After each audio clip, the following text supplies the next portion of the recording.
Hello mga boss. Ang gagawin natin ngayon, ayan, bale meron akong isang videoke karaoke dito na mini.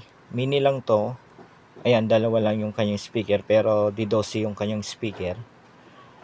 Ngayon tong videoke na to, kung titignan nyo, ayan, overstock mga boss. So ayan, bale yung kanyang laman.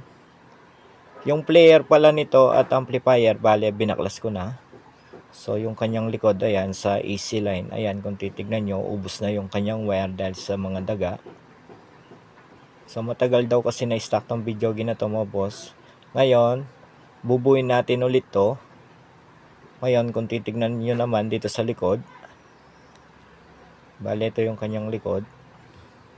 Ayan. So ubos talaga yung kanyang mga wire. Lalo na dito sa kanyang AC line. Ayan.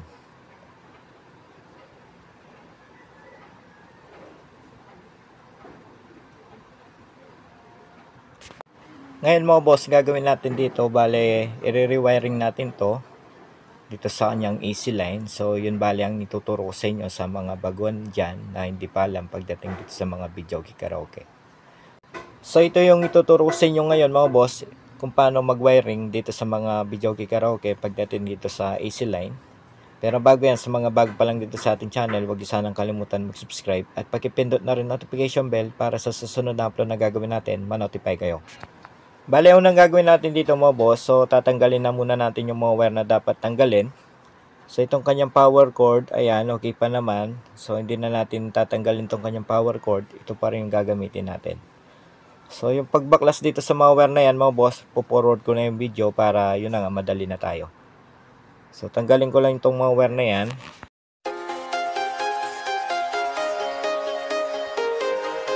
Antique Mix Master Club.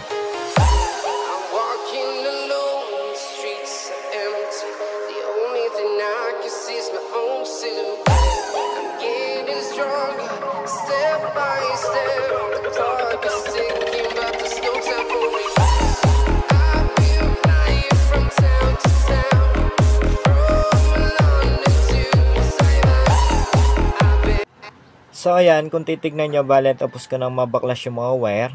Ayan. Ngayon, tong kanyang mga outlet, ayan. Bale, dalawa tong kanyang outlet. So hindi na natin tinanggal yan kasi po pwede pa naman yung mga outlet na yan. Bale, yan pa rin yung gagamitin natin na outlet. Ngayon mga boss, simulan na natin yung pag-wiring dito. So yung gagamitin natin na switch dito mga boss, ayan, tong rocker switch. So yung dating switch na itong videoke na to, okay pa naman pero papalitan na natin. Bale ito yung dating switch, ayan, single. So itong gagamitin natin ay double switch, ayan. So itong switch na to, ayan, bale ilalagay lang natin dyan. Eksakto naman yung kanyang butas. Ayan mga boss. Ngayon, after natin may pasok yung switch na yan, sunod itong kanyang power cord. So ito pa rin yung dating power cord nitong videoke. So okay pa naman to, meron lang konting ayan, ngat-ngat. So iti-tape na lang natin yan. So itong dulo nitong power cord na to, line 1 and line 2, bale ito yan. Ayan, yung dalawa na yan. So ito-tap lang natin yan dito sa switch. So itap ko lang muna mga boss, papakita ko na lang sa inyo after kung may tap. Ngayon mga boss, after natin may tap yung power cord dito sa switch, ayan, titignan nyo, napakadali lang. So after natin may tap yung power cord dito sa switch, so kuha tayo ng wire, bale ito yung wire, ayan. Ayan mga boss, bale yung wire na yan, itatap naman natin yan dito sa outlet. So gawin ko lang. So ayan, bale tapos na natin may tap yung wire dito sa outlet, ayan, dito sa likod. So line 1, line 2. Ngayon, yung dulo nitong wire na yan, bale papasok lang natin dito sa butas. So hanap tayo ng butas, pwedeng dito sa itaas, pwede rin dito. Kaso dito sa ibaba, hindi na kasya mga boss. Ayan. So mahirapan na tayong ipasok yung wire na yan.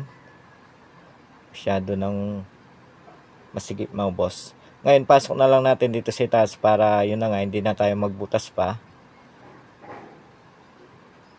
So dito na lang natin ilabas tong wire.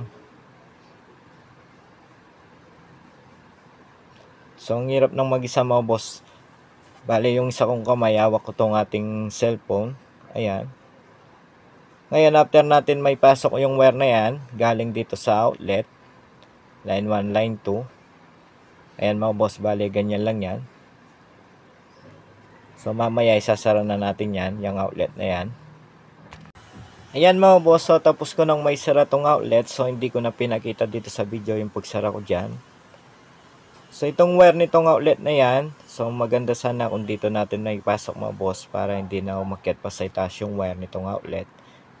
So, dito na lang natin pinasok para hindi na tayo magbutas pa.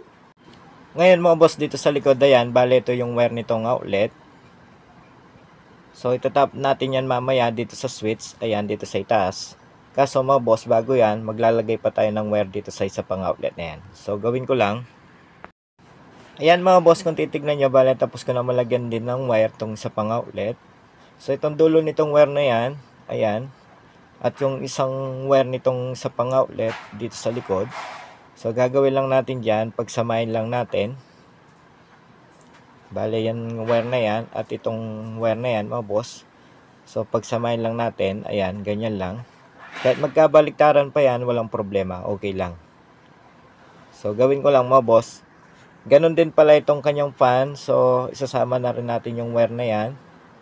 Ayan, dinugtungan ko na mga boss. So, yung wire nitong fan na yan, ayan, bale, dalawa yan, red and black. So, isasama rin natin dyan. So, kahit magkakabaliktad pa yan, okay lang, walang problema. Tapos, itutap lang natin dito sa switch na yan. So, gawin ko lang mga boss. Ayan mga boss, bale, gawin na natin yung pagtap. So, itong outlet nitong likod at yung outlet dito sa loob, ayan, bale, yan yung dalawang wire. So, pagsamahin lang natin yan. Kahit magkabaliktad pa yung pagtap natin dyan, walang problema. So, AC line naman yan mga boss. Wala naman polarity pagdating sa AC. Ayan. Line 1 to line 1, line 2 to line 2. Ayan mga boss, tignan nyo mabuti, napakadali lang. Ngayon, tong fan, so isasama din natin yan. Kaya magkabaliktad din yung pagtap natin dyan, okay lang, walang problema. So sama-sama lang mga boss kung iisipin nyo, yung isang outlet, ganun din sa pangalawang outlet, ganun din dito sa kanyang fan. So nagsama-sama lang yung kanyang line 1 to line 1, line 2 to line 2. Ngayon mga boss, yung wire na yan, itatap naman natin yan dito sa switch na yan. So, gawin ko lang. Ayan mga boss, kung titignan nyo, bale tapos ko nang may tap yung mga wire nitong outlet, ganun din yung kanyang fan dito sa switch. Ngayon, after natin may tap yung mga wire na yan dito sa switch, so, ipipix na natin yung mga wire na yan. So, pupwesto na natin para maganda ng tignan. Ayan mga boss, kung titignan nyo, bale na ipwesto na natin yung mga wire. So, hindi nakalat, ayan. So, naglagay tayo ng staple na pako para maipitan natin yung mga wire. Ayan mga boss, kung titignan nyo, napakadali lang i-wiring tong mga Videogi Karaoke pagdating sa AC line. So, itong kanyang power cord, so, ititape ko lang tong, ayan, meron kasing nakalabas na wire. So, ititape lang natin yan mga boss. After natin may tape yan, saka na natin i-try. Tignan natin kung under pa tong kanyang fan. Once na umandar tong kanyang fan mga boss, ibig sabihin meron na rin kuryente itong kanyang mga outlet. Ayan mga boss, kung titignan nyo, so gumana na tong kanyang fan. So ibig sabihin tama yung pag-wiring na ginawa natin dito. Ayan. So dito sa kanyang mga outlet, so meron na rin supply yan, matic na yan mga boss. So ito palang switch na yan mga boss, bale binaliktad ko, hindi ko na lang pinakita dito sa video kasi mga boss, yung unang paglagay ko dito sa switch na yan, baliktad yung pwesto. So ginawa ko lang, binaligtad ko lang, pero yung connection ganun pa rin, walang pinagbago. So okay na to mga boss, ganun lang kadali mag-wiring dito sa mga Videogi Karaoke pagdating sa AC line.